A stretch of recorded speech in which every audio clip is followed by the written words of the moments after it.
Et salut les crypto lovers, c'est Weltemer et bienvenue pour l'édition du 5 du 11 2021 du petit journal du crypto. Alors regarde, aujourd'hui le market cap global repasse au-dessus des 2700 milliards de dollars. On a un Bitcoin qui reprend 0,45%, on a Ethereum qui reprend 1,52% et nous avons le Binance Coin qui explose littéralement avec un 11,78%. Il nous pète les 600 dollars et nous fait un petit all time high. C'est suivi de Solana qui stabilise mais qui gagne toujours 16,65% à 236 dollars, qui est suivi de Cardano, la petite et d'un manque de mon cœur, qui peut-être va se réveiller, nous verrons ça tout à l'heure dans l'analyse technique. On a le petit Ripple de Jean-Pierre Rivard qui perd 1,26%, le petit Polkadot de Magic War qui perd 2,49%, mais c'est pas grave, il danse toujours la polka, le rumba, la salsa, et le cha-cha-cha, il nous gagne toujours 16,02%, suivi du Dogecoin qui aboie très fort et qui gagne 1,94% à 0,26 dollars, suivi de l'USD Coin et le Shiba Inu se réveille avec un 8,82% à 56,84.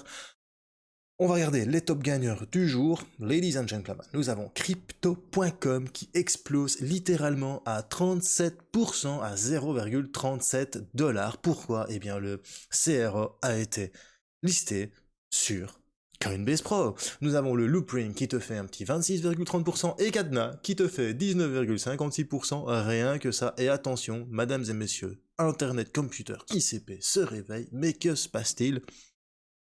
Est-ce que l'ICP va retourner dans le top 10 comme market cap? Grosse question, grosse interrogation, et franchement, j'ai pas la réponse. Allez, moi c'est Weltemer, si t'es nouveau sur la chaîne, bienvenue à toi, n'hésite pas à t'abonner et à actionner la petite cloche de notification. Tous les jours, je fais un petit journal du crypto où j'analyse quelques nouvelles et où je vous propose des analyses techniques de différents altcoins ou crypto-monnaies. Alors, si tu as envie de soutenir la chaîne, n'hésite pas aussi à te rendre sur culturecrypto.fr, tu vas dans le shop et tu peux acheter un petit t-shirt, un mug ou une casquette Crypto Lover, Choose Life, Choose Freedom, Choose Bitcoin, c'est à ton choix. Dernière fois, j'en ai fait gagner et j'espère que tu vas bien les recevoir, mon petit Lolo. Allez, c'est parti, générique.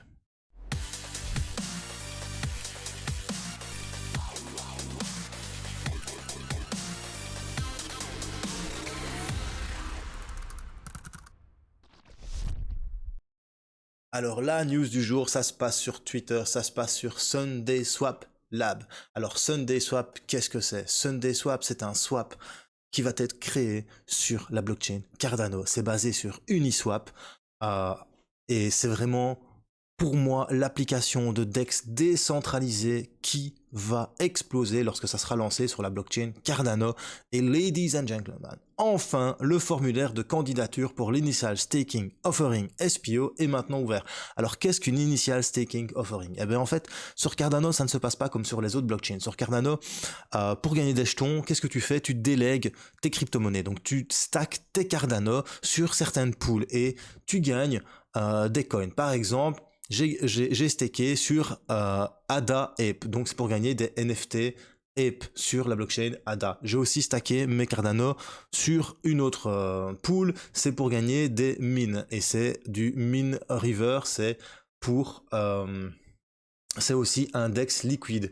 Donc voilà, enfin Cardano lance euh, le formulaire de candidature ISO SPO. Mais ça ne veut pas dire qu'il lance l'ISO, l'Initial Staking Offering. Non, il lance le formulaire de demande d'opérateur de pool pour l'ISO SundaySwap. Ça veut dire qu'ils sont en train de demander à des personnes qui détiennent des pools Cardano, est-ce que vous voulez stacker pour nous?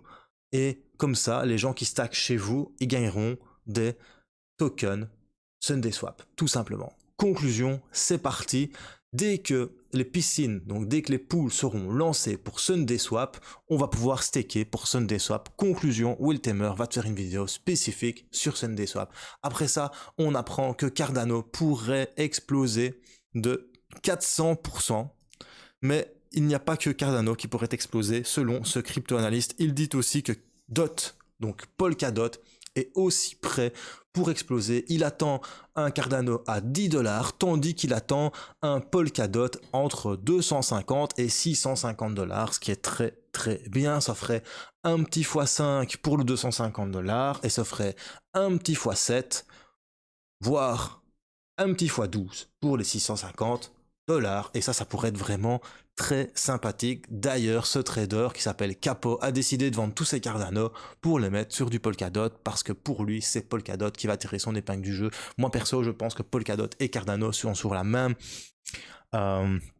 branche et qu'ils vont se tirer l'un l'autre car vraiment pour moi c'est les deux meilleures blockchains et il y en a une troisième blockchain qui pour moi est vraiment très bonne et je vous en parlerai aussi dans une prochaine vidéo. Parlant de Polkadot, nous avons la première parachain qui a été ajoutée, c'est la parachain Shell qui va pouvoir assurer la production de blocs, faire l'inclusion et la finalisation des transactions. La parachain Shell a des fonctionnalités extrêmement limitées, elle n'a même pas la notion de compte. Elle accepte uniquement les messages de la chaîne de relais pour se mettre à niveau vers autre chose. Donc, Shell va pouvoir éventuellement être mis à niveau vers State Mint, mais il y a un truc qui est super important, c'est que ces chaînes sous-spécifiques va aider les transmissions entre la chaîne principale et les parachains. J'espère que je vais pouvoir bientôt vous en parler lors d'un grand journal du crypto avec Polka France. Après, on apprend petit détour cryptographique, les éleveurs du Shiba Inu et du Doge, donc ce sont des vrais chiens, voient une demande croissante pour ce genre de chiens. Pourquoi? À cause justement de la médiatisation du Shiba Inu comme crypto-monnaie et du Dogecoin. C'est assez sympa à dire, donc je voulais juste... Ben voilà, c'est comique. Donc ils vendent plus de chiens parce qu'il y a plus de gens qui achètent cette crypto-monnaie, parce qu'on en parle. C'est... voilà.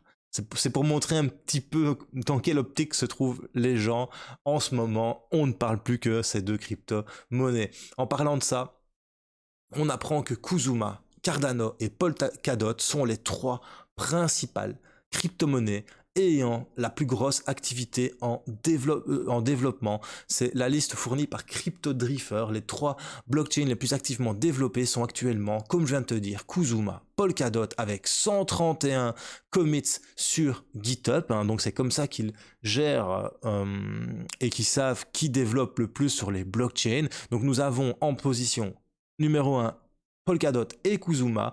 En numéro 2, nous avons Cardano avec 118 commits, donc des posts et des recherches de développement sur GitHub, donc qui montre bien que Cardano est toujours en recherche. Pourquoi?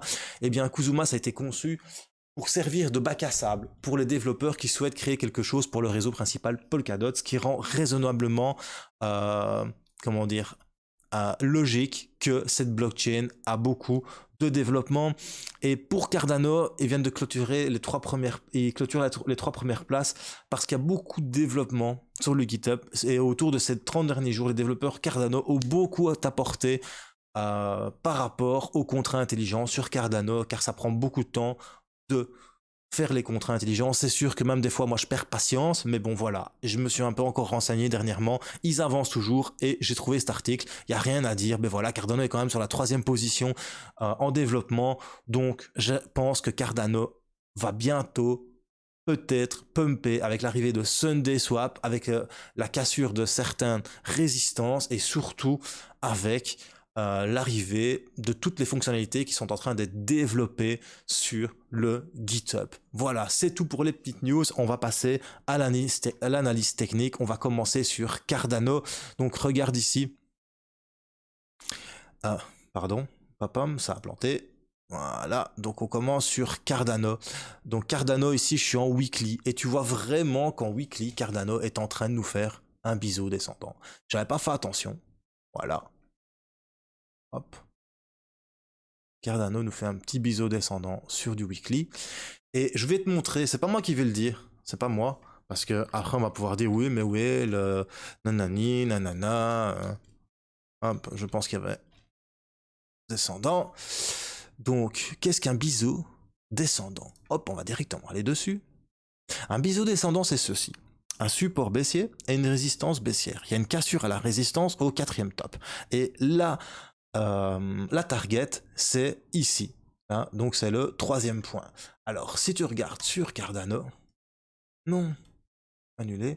Voilà, si tu regardes sur Cardano, ce biseau, il est très particulier parce que ça veut dire que s'il y a cassure, n'oublie pas, c'est du weekly, hein, c'est un chandelier représente une semaine. S'il y a cassure, il y a plusieurs targets. Il y a 3 targets exactement. Et la dernière target, c'est 3,11 $, 16 $, pardon, qui est le dernier all-time high sur Cardano. Mais voilà, si ça se produit, si on vient casser ce biseau descendant, eh bien, on a plusieurs targets. La première target sera les 2,26, suivant les 2,98 qui vont suivre aux 3,16. Et si les 3,16 cassent, ce n'est pas compliqué. Tu prends ton Fibonacci, hop, tu vas du plus bas, du plus haut vers le plus bas, et tu regardes un petit peu ce que te propose Cardano.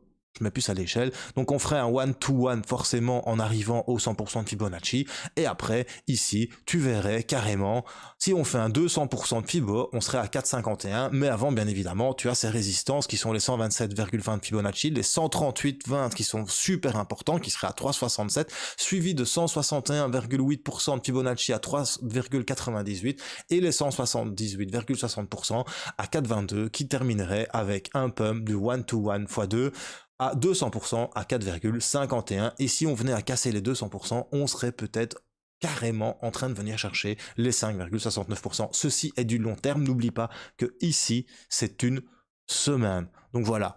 Attention, Cardano prend toujours son temps pour pumper.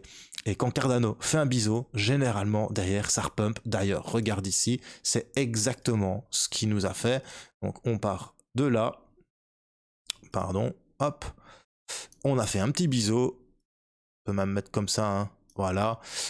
Ici, on a fait... Là, c'était plus un canal qu'un biseau. Mais si je fais ça, hop, voilà. C'est un petit triangle, ouais. C'est pas tout à fait un biseau, mais bon. Quand Cardano sort d'une figure haussière, généralement, il pump derrière. Et quand il pump pour un bon petit temps. Et il te fait quand même des choses plutôt sympas, genre 200% en 6 semaines. Si c'est pas beau, ça, je ne sais pas ce que c'est. Donc voilà, c'est clair que ces derniers jours, j'ai un petit peu fulminé sur Cardano, mais bon voilà, ça prend du temps de développer la chose. Voilà, j'ai digué un petit peu plus et je me suis rendu compte quand même que ça avançait petit à petit, mais ça avance. Conclusion, voilà, Cardano, faut peut-être l'analyser en weekly. On est sur un biseau descendant et un biseau descendant, c'est pas compliqué. Cassure de résistance, to the moon, bro. Alors après Cardano, on va quand même regarder l'analyse technique de la dominance Bitcoin. Tu peux voir que la dominance Bitcoin, ça fait 3 semaines qu'elle est en train de chuter. Elle a atteint ici en fait une grosse résistance, tu vois. Hop, hop, pardon, on va prendre le rectangle, on va enlever ceci pour essayer de dessiner quelque chose. Tu vois, ici, elle a atteint une résistance située entre les 46,43 et les 47,56%. Espérons que cette dominance vienne chercher ici une résistance, tu vois. Donc elle a atteint un support, pardon. Elle a atteint la résistance. Je suis gaucher, hein. J'inverserai toujours. Ça fait des années que je traite, mais j'inverse toujours support-résistance. Vous comprenez? C'est comme ça. Donc il y a des chances qu'on vienne taper ici quelque part pour repartir à la hausse si nous sommes dans un canal. Alors sur du daily, on voit vraiment que pour le moment, c'est ce qui est en train de se passer. On est venu casser les moyennes mobiles et on est en train de redescendre. Et sur du H4, ça ne vaut pas la peine de regarder. Par contre, ce qui est intéressant de regarder, c'est peut-être le Bitcoin. Que nous fait le Bitcoin ces derniers jours? Eh bien, tu vois qu'on est toujours dans un petit peu dans ces résistances et ces supports que je vous ai montré la dernière fois. Donc, il y a ces mèches tout ici aux 58, 59 000 qui sont venus supporter le prix, sauf une fois où on est descendu à 57 500. Et ici maintenant, tu as la résistance ici qui se trouve à 61 000 et 62 900 $, qui est en train de résister, mais pour l'instant on est en train de ranger sur du daily là-dedans. Maintenant si tu regardes sur du H4, c'est un petit peu plus précis, on peut même descendre ici, tu vois carrément, parce que tu as vraiment ici et là, entre les 58 000 et 59 000, vraiment, il y a vraiment eu de la stagnation, puis c'est reparti à la hausse, et si on veut être plus précis, hop, on redescend ici, voilà, et tu vois vraiment qu'ici ça va être nu. Pareil ici, hein, aux 63 000, et pareil ici, aux 63 000, 64 000 $. Donc voilà, le Bitcoin pour l'instant évolue là-dedans. On va voir ce qui va se passer les prochains jours. Et on va terminer par une analyse technique du Polkadot. Alors, le DOT, il est quelque part ici, en DOT USD. On voit vraiment qu'on est en price discovery. Ce qui me plaît sur le Polkadot en ce moment, ce qui me plaît vraiment, hop, voilà, c'est que là, mince, je viens de d'effacer ce qu'il fallait pas. Annuler. Z, voilà. On va se mettre en daily. Et là, en fait, on vient de venir toucher le all-time high. Le all-time high, on est venu le casser à 50,71, mais surtout, on est venu aujourd'hui refaire un pullback sur ce all-time high précédent. Alors, est-ce que Polkadot va tenir bon? Il va repartir à la hausse, ou alors est-ce qu'il va s'inscrire dans son canal de tendance qui se trouve ici? Tu vois, tu as vraiment un canal de tendance qui est là. Donc, est-ce que... On est plus dans un mégaphone qu'un canal de tendance, quoique on peut prendre ici comme ça. Voilà. Est-ce qu'il va chuter, revenir ici, toucher un peu plus bas les précédents plus hauts à 46 pour repartir à la hausse? Telle est la question, mais en tout cas pour le moment, Polkadot is on fire. Voilà, c'était Will Tamer pour le petit journal du crypto. Si t'as bien aimé, un petit pouce bleu. Si t'as pas aimé, un petit pouce rouge. Et surtout, bro, n'oublie pas, choose life, choose freedom, and choose Bitcoin. Peace.